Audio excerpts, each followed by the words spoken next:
Guys, मेरा नाम जानवी है। आज मैं आपको बताने जा रही हूँ रैम के बारे में। रैम की फुल फॉर्म है random access memory. Random access memory is a form of computer memory that can be read and changed in any order typely used to store working data and machine code. A random access memory device allows data items to be read or write in almost the same amount of time of the physical location of data inside the memory. Thank you. Hard disk क्या है? What is hard disk इन हिंदी? आज हम जानेंगे कि hard disk क्या है और उसके प्रकार। व्हाट इज हार्ड डिस्क इन हिंदी और कंप्यूटर सिस्टम में हार्ड डिस्क की आवश्यकता क्यों होती है? Why hard disk is used in computer in Hindi. Hard disk एक सेकेंडरी अस्थायी डेटा स्टोरेज डिवाइस है या मानव मस्तिष्क के समान है, जहाँ सभी अतीत और वर्तमान घटनाओं को संग्रहित किया जाता है। मैग्नेटिक मटेरियल से बना होता है जो मैग्नेटिक रिकॉर्डिंग तकनीक का पालन करके डेटा को संग्रहित करता है। नवीनतम स्टोरेज तकनीक 4 टेराबाइट टीबी तक पहुंच गई है। हार्ड डिस्क एक स्टोरेज डिवाइस है जिसका इस्तेमाल अपने डाटा को स्टोर करने के लिए करते हैं। हार्ड डिस्क डाटा को परमानेंटली स्टोर करता है। सबसे पहला हार्ड डिस्क IBM कंपनी ने बनाया था, जिसकी स्टोरेज क्षमता महज 5 MB थी और वजन करीब 250 kg था। बाद में इसमें अनेकों बदलाव किए गए, जिसका परिणाम आज का आधुनिक हार्ड डिस्क है। इसमें एक गोलाकार डिस्क होता है जिससे आप डिजिटली डाटा सेव होती है, जो बहुत तेज़ी से घूमती है, जिसके स्पीड को हम RPM रिवॉल्यूशन पर मिनट में मापते हैं। जाहिर सी बात है, जितना ज़्यादा RPM उतना ही ज़्यादा डाटा रीड और राइट करने की स्पीड होती है। हार्ड डिस्क के प्रकार। टाइप्स ऑफ हार्ड डिस्क इन हिंदी। विभिन्न प्रकार के हार्ड डिस्क के डाटा ट्रांसफ़र और डाटा को भंडारण करने की अवधि अलग अलग होती है। इसके आधार पर ये 2 प्रकार के होते हैं, part drive, SATA drive. Hard disk computer system से किस प्रकार जुड़ा होता है? इसके आधार पर ये 2 प्रकार के होते हैं, internal hard disk drive, external hard disk drive. Thank you. Hello everyone, my name is Aman. I study in 7th class from Government Senior Secondary School, Katarpuri, Gurugram. मैं आपको आज CPU के बारे में बताऊंगा। CPU होता क्या है, CPU की फुल फॉर्म क्या है और CPU कितने टाइप्स होते हैं और भी बताऊंगा। पहले मैं बताता हूँ CPU की फुल फॉर्म क्या है। CPU की फुल फॉर्म है सेंट्रल प्रोसेस यूनिट। क्या है? Central process unit. और CPU होता क्या है, इसका काम क्या है? तो CPU जो है एक इलेक्ट्रिक मेमोरी चिप है जो कंप्यूटर में होती है और इसके ये CPU काम करता है। CPU जो है डाटा को प्रोसेस करके इंफॉर्मेशन हम तक पहुंचाता है। और CPU को कंप्यूटर का दिमाग, माइंड भी कहा जाता है। जैसे कि हमारा माइंड होता है, वैसे ही कंप्यूटर का भी कहा जाता है। और पार्ट्स ऑफ CPU कितने पार्ट्स होते हैं? CPU के 3 पार्ट्स होते हैं। कौन कौन से बताता हूँ। पहला है अर्थमेटिक लॉजिक यूनिट। पहला क्या है? Arithmetic logic unit. और सेकंड है कंट्रोल यूनिट। और थर्ड है मेमोरी यूनिट। और अब पहला है अर्थमेटिक लॉजिक यूनिट। अब मैं अर्थमेटिक लॉजिक यूनिट के बारे में बताता हूँ। तो अर्थमेटिक लॉजिक यूनिट जो है, जैसे कि हम करते हैं प्लस माइनस जोड़ घटा, ये सब जो करते हैं, ये जो अंकगणित में आते हैं, कोई भी प्रॉब्लम सॉल्व करने बैठते हैं मैथ की, उन सब की, तो ये आता है अर्थमेटिक लॉजिक यूनिट में। ठीक है। और सेकंड है कंट्रोल यूनिट। जैसे कि नाम से ही पता लग रहा है, कंट्रोल मतलब कंट्रोल करने का। तो कंट्रोल यूनिट में जो होता है, जैसे कि हमारा हो गया CPU, माउस, ये सारा होता है हमारा कंट्रोल यूनिट। ये सब कंट्रोल यूनिट में आता है। और थर्ड है मेमोरी यूनिट। ये जैसे कि आप कंप्यूटर में जैसे कि कुछ डाउनलोड करते हो, तो वैसा पर्सनली मेमोरी यूनिट में पर्सनली उसमें ही स्टोर हो जाता है और फिर वहाँ से कहीं जा नहीं सकता। ऐसा ये था third, memory unit. Thank you. Sir, मैं आपको टेलीविज़न के बारे में बताना चाहता हूँ। टेलीविज़न को विज्ञान का अद्भुत आविष्कार माना जाता है। इसका आविष्कार जॉन लोजी बेड ने सन 1925 में किया था। टेलीविज़न को हिंदी में दूरदर्शन भी कहा जाता है, क्योंकि यह दूर की वस्तु की चलती हुई इमेज हमारे सामने प्रस्तुत करती है। वास्तव में टेलीविज़न की स्क्रीन पर इमेज ही होती है, जो इतनी तेज़ी से बनती रहती है कि हमारे आँखों को ऐसा प्रतीत होता है कि यह चल रही है। दोस्तों, पहला टेलीविज़न स्टेशन सन 1928 में अमेरिका में लगाया गया था और दुनिया की सबसे बड़ी प्रसारण कंपनी BBC ने सन 1930 में प्रसारण आरंभ किया था। सन 1960 में लोगों ने 100 मिलियन से भी ज़्यादा टीवी खरीदे थे। टेलीविज़न शब्द का सबसे पहले इस्तेमाल रूसियन साइंटिस्ट कॉन्स्टेंटिन पेस्की ने किया था। सन 1936 में टेलीविज़न 12 इंच का ही होता था और टीवी के साथ बड़े बड़े उपकरण भी होते थे। इंडिया में टेलीविज़न का पहला प्रसारण दिल्ली में 15 सितंबर सन 1959 में किया गया था। अमेरिका में सबसे पहले कलर टीवी का प्रसारण 1953 में किया गया था, जबकि भारत में इसकी शुरुआत सन 1982 में हुई थी। सन 1970 तक ब्लैक एंड वाइट टीवी ही चलता था, लेकिन सन 1972 तक कलर टीवी ने बाज़ार में अपनी जगह बना ली। सबसे पहला remote control TV zenith company ने सन 1950 में बनाया था। उसे टेलीविज़न के साथ वायर से जोड़ा गया था। Hello everyone, my name is Siddhi. I read in 8th class. My school name is Government High School Chandu. आज मैं आपको लैपटॉप के बारे में बताऊंगी। अंग्रेजी अक्सर लैपटॉप दो शब्दों से मिलकर बनाता है, लैप जमा टॉप, अर्थात गोद पर रखकर चलाए जाने वाला।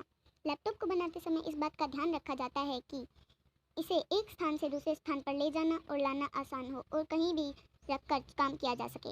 लैपटॉप एक प्रकार का कंप्यूटर है जिसे नोटबुक कंप्यूटर भी कहा जाता है। यह एक बैटरी या AC पावर पर्सनल कंप्यूटर होते हैं जो साइज में छोटे होते हैं, एक ब्रीफ केस से भी छोटे। लैपटॉप की मोटाई 2 से 3 इंच होती है। लैपटॉप को एक स्थान से दूसरे स्थान पर आराम से ले जा सकते हैं, जैसे कि एरोप्लेन्स, लाइब्रेरीज, टेम्परेरी ऑफिस और यहाँ तक कि हम मीटिंग में भी यूज़ करते हैं। लैपटॉप का वेट 3 किलो से कम होता है। अब तो लैपटॉप के साइज़ और थिकनेस में भी काफ़ी कमी आई है। मार्केट में अब कई कंपनी के लैपटॉप आ गए हैं, जैसे IBM, Dell, Compaq, Acer, Asus etcetera. हम बात करेंगे लैपटॉप के कंपाउंड्स के बारे में। इन कंपाउंड्स के नाम जैसे प्रोसेसर, जैसे networking, battery, video card, optical drive, hard drive, system memory, screen, video card, processor, external ports etcetera. Laptop के फ़ायदे: लॉन्ग बैटरी लाइफ। लैपटॉप की बहुत ही लॉन्ग बैटरी लाइफ होती है, जिसके कारण इसे एक स्थान से दूसरे स्थान पर बिना चार्ज करके ले जाया जा सकता है और बिना चार्जिंग पे लगाए उसमें काम किया जा सकता है। एक नॉर्मल लैपटॉप की बैटरी लाइफ 3 घंटे होती है। पोर्टेबल डिवाइस, ये बहुत ही पोर्टेबल होते हैं, जिसके कारण ही इसे एक स्थान से दूसरे स्थान पर आसानी से ले जाया जा सकता है। साइज़ में छोटे होते हैं। इसका साइज़ छोटे होने के कारण इसे ऑफिस, स्कूल्स, कॉलेजेस में आसानी से ले जाया जा सकता है। कोई कीबोर्ड या माउस की ज़रूरत नहीं। इसमें कीबोर्ड और माउस इनबिल्ट होते हैं, जिसके चलते हमें एक्सटर्नल माउस एंड कीबोर्ड ले जाने की ज़रूरत नहीं होती। इंटरनल स्पीकर्स, इसमें इंटरनल स्पीकर्स होते हैं, इसलिए कहीं पर भी एक्सटर्नल स्पीकर्स ले जाने की कोई ज़रूरत नहीं होती। वाईफाई और ब्लूटूथ, इसमें वाईफाई और ब्लूटूथ की भी सुविधा होती है, जिसके चलते हम आसानी से इंटरनेट का इस्तेमाल कर सकते हैं और फाइल्स को भी एक डिवाइस से दूसरे डिवाइस में ट्रांसफ़र कर सकते हैं। लैपटॉप एंटरटेनमेंट, इसमें काम के साथ साथ एजुकेशन, म्यूज़िक, मूवी या पिक्चर और सॉन्ग आदि को सुनकर और देखकर अपना मनोरंजन हम कर सकते हैं। अब हम बात करेंगे लैपटॉप के नुकसान के बारे में।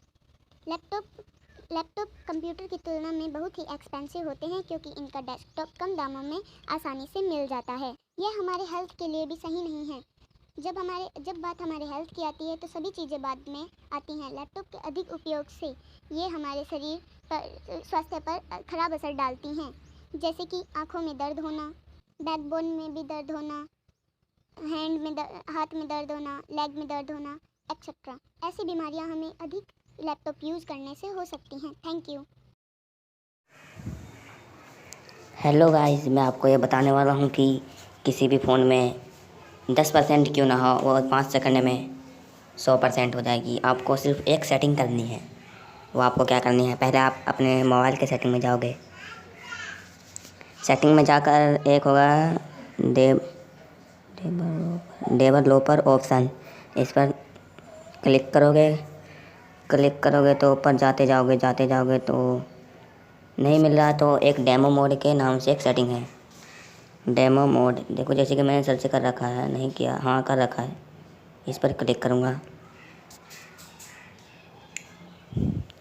जैसे क्लिक हो गया, आप देख पा रहे हो कि मेरे फ़ोन की बैटरी 64% है। अब ये 2 सेकंड में 100% हो जाएगी, हो गई 100%। ये मस्त है, ये चलती है, ये नहीं चलती है, 100% भी चलती है। एक बार अपने फ़ोन में ट्राई करके देखना, अच्छी लगी तो बताना। वैसे सेटिंग मेरे को पहले नहीं आती थी, मैं कुछ एक दिन चला रहा था तो ऐसे ही पकड़ा में आ गई, मैंने यूँ ही दबा दिया तो ये अपने आप 100% हो गई। मैंने फिर करना शुरू कर दिया। ये 64 से 100% हो गया, कितनी बढ़िया बात है। Hello everyone, my name is Chandni, class 8 from GHS Chandu Gurugram. Today's my topic is what is computer and what is history of computer. पहले हम जानेंगे कंप्यूटर क्या होता है। वर्तमान समय में कंप्यूटर एक इंस्ट्रूमेंट है। कैसा इंस्ट्रूमेंट? इलेक्ट्रिकल डिजिटल डिवाइस, जो कि हमारे वर्तमान समय में हमारे लिए बहुत ही यूजफुल है। तो मैं आपको बताऊंगी कंप्यूटर, आप सभी को पता है क्या है, क्या चीज़ है, कैसे दिखाई देता है। तो मैं आपको बताऊंगी पहले जो है कंप्यूटर कब बना, कैसे बना और किस तरह वो दिखाई देता था, और उसके बारे में आपको हिस्ट्री बताऊंगी। नंबर 1, आप ये देख सकते हैं, ये सबसे पहले जो है कंप्यूटर, इसे कंप्यूटर नहीं कहा गया लेकिन इसे एक मशीन कहा गया था। कंप्यूटर का इतिहास जो है 3000 साल पुराना है, जब चीन में एक कैलकुलेटर मशीन एब्यूज का आविष्कार किया गया। आप ये देख सकते हैं, ये वही मशीन है। यह एशिया में, जापान में और चीन में कई जगह यूज़ की जाती थी, और जो है इसमें बीड लगे होते थे, यानी कि पकी हुई मिट्टी के गोले। आप देख सकते हैं ब्लैक गोले से, ये पकी हुई मिट्टी के गोले हैं, इन्हें लगाया जाता था और इनके द्वारा गुणा, भाग, घटा, जोड़, ये 4 चीज़ें की जा सकती थी। अब नंबर 2, 17वीं शताब्दी में एक और नया विकास हुआ इसके अंदर। फ्रांसीसी गणितज्ञ बेबेज पार्क्स ने यांत्रिक गणना यंत्र 1645 में बनाया। यह जोड़ व घटा कर सकता था, जो उन्होंने बनाया दूसरे नंबर के विकास पे। फ्रांसीसी गणितज्ञ बेलेज पास्कल ने जो बनाया है दोबारा विकास करके, उसमें केवल घटा और जोड़ ही हो सकता था, और यह घड़ी और ओडोमीटर के सिद्धांत पर काम करता था। इसमें दांते युक्त चक्रियाँ होती थी। आप देख सकते हैं इसमें 8 चक्रियाँ हैं, इन पर नंबर लिखे होते थे। ये चक्रियाँ नंबर वाइज घूमती थी। जब हम गणना करते थे, गणना करने का इसे यूज़ करते थे, तो ये चक्रियाँ नंबर वाइज घूमती थी। अब आप देख सकते हैं हर चक्री जो है नंबर वाइज घूमती थी। इन पर इकाई, दहाई, सैकड़ा, ऐसे एक्सेट्रा लिखा हुआ था 0 से 9 तक के अंक। आप देख सकते हैं वाइट पट्टी के ऊपर कुछ अंक दिखाई दे रहे हैं, यही वे अंक हैं। नंबर 3, कंप्यूटर के इतिहास में 19वीं शताब्दी है, उसके प्रारंभ के समय को स्वर्णिम युग माना जाता है, क्योंकि अंग्रेज गणितज्ञ चार्ली बेबेज ने एक यांत्रिक गणना मशीन, मैकेनिकल कैलकुलेटर मशीन बनाई। उन्होंने यह मशीन बनाई, जैसे कि आप आगे देख सकते हैं, और इन्हें इसे बनाने की ज़रूरत कम महसूस हुई। जो मैंने आपको ये दिखाई है, इसमें जो है एरर आ जाता था, क्योंकि ये मानव हस्त निर्मित थी। इसमें हम 8 अंकों तक ही कर सकते थे, 8 या 9, लेकिन इससे आगे नहीं कर सकते थे। तो उन्होंने एक नई मशीन बनाई, और आप देख सकते हैं इसमें क्या लगा होता था, गियर और स्टाफ। ये गियर और स्टाफ से बनी होती थी, और इसका नाम रखा गया था मैकेनिकल कैलकुलेटर मशीन, और ये 1833 में विकसित हुई थी। इसका नाम सबसे पहले बनी डिजिटल इंजन बना, फिर उसके बाद रखा गया इसका दोबारा विकास करके 1833 में एनालिटिकल इंजन। पहले बनी 1822 में इसके डिजिटल इंजन, फिर बना एनालिटिकल इंजन 1833 में। और इस जो चार्ली बेबेज है, इनको जनक माना जाता है कंप्यूटर का। वो क्यों? क्योंकि चार्ली बेबेज ने ये कंप्यूटर बनाया है, आपके सामने है, ये जो है उसकी आधारशिला बनी है जो वर्तमान में है। चौथे नंबर पर विकास हुआ इसका 1990 में बना। ये जो यांत्रिक कंप्यूटर है, ये 1990 में बना, और ये 1944 में पहली बार यूज़ किया गया, इसे घोषित किया गया, विद्युत कंप्यूटर बना। ये पहला विद्युत कंप्यूटर बना। इसके बाद बना ये ABC, इसका नाम रखा गया ABC यानी कि स्टाफ नर्सर बैटरी कंप्यूटर, जो ये बना। विकास होता गया, 5वें नंबर पर ये बना, और फिर विकास होते गए। आज हम जो देख रहे हैं वो कुछ इस तरह के हैं। ऐसे ही कंप्यूटर विकसित होते गए, हमारा इतिहास बदलता गया, कंप्यूटर में विकास हुआ। अब मैं आपको बताना चाहूँगी सबसे आखिरी बात कि भारत में सबसे पहले कंप्यूटर कब विकसित हुआ। भारत में पहला कंप्यूटर विकसित हुआ 1966 में। उसका नाम रखा गया ISIJU। इसे 2 संस्थाओं ने मिलकर बनाया। एक संस्था का नाम था इंडियन स्टैटिस्टिकल इंस्टीट्यूट, और दूसरी थी कोलकाता की Jadavpur university. So thank you all of you, आप सभी को। मैं ये सब था मेरे कंप्यूटर के बारे में।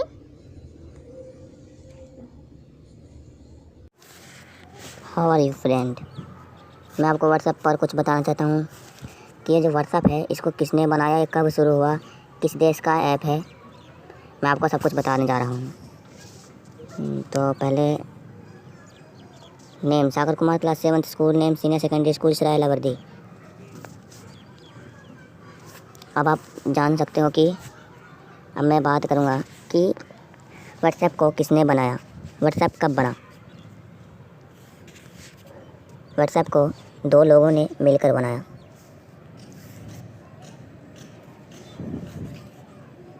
व्हाट्सएप को 2 लोगों ने मिलकर बनाया 2009 में सितंबर में बनाया था। वो दोनों पहले याहू कंपनी में काम करते थे, लेकिन सितंबर 2007 में वो दोनों याहू से नौकरी छोड़कर दक्षिणी अमेरिका चले गए और उसी समय वे फेसबुक में नौकरी पाने के लिए गए, लेकिन उन्हें वहाँ नौकरी नहीं मिली।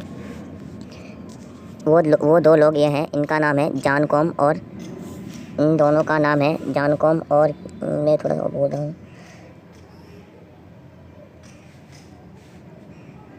ब्रायन एक्सन और जॉन कॉम। ये इन दोनों ने फेसबुक को मतलब व्हाट्सएप को मिलकर बनाया था। अब व्हाट्सएप को फेसबुक ने ख़रीद लिया है, अगर आपको पता हो तो। अब हम ये इस टॉपिक पर बात करेंगे कि ये जो व्हाट्सएप है, ये व्हाट्सएप किस देश का ऐप है। ये व्हाट्सएप अमेरिका देश का ऐप है। पहले शुरुआत में इस ऐप को खाली सिर्फ मैसेज किया करते थे, लेकिन अंत में इस साल के अंत में उन्होंने व्हाट्सएप मैसेंजर को फ़ोटोज़, वीडियोज़ और सब कुछ सेंड करने का बना दिया। इसे लगभग सभी लोग यूज करते हैं। और ये जो व्हाट्सएप है, अब आप जानते होंगे कि व्हाट्सएप, ये देखो व्हाट्सएप है, इसे हम इस तरीके से यूज करते हैं। लेकिन मैंने आपको पहले बताया था कि ये व्हाट्सएप को किस तरीके से यूज़ करते हैं।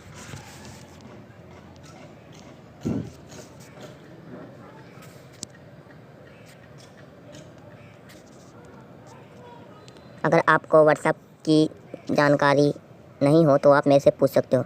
ये व्हाट्सएप 2009 में बनाया गया था।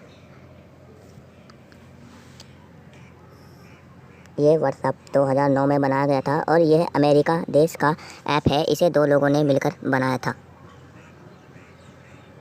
ये है और एक ये दोनों हैं। और मैं आपको व्हाट्सएप की मैसेज कर दूंगा, जैसे व्हाट्सएप को किस तरीके से यूज़ करते हैं वो मैंने आपको पहले मैसेज कर रखा था, शायद आपने देखी हो। देखता हूँ, अभी आपको सेंड कर देता हूँ।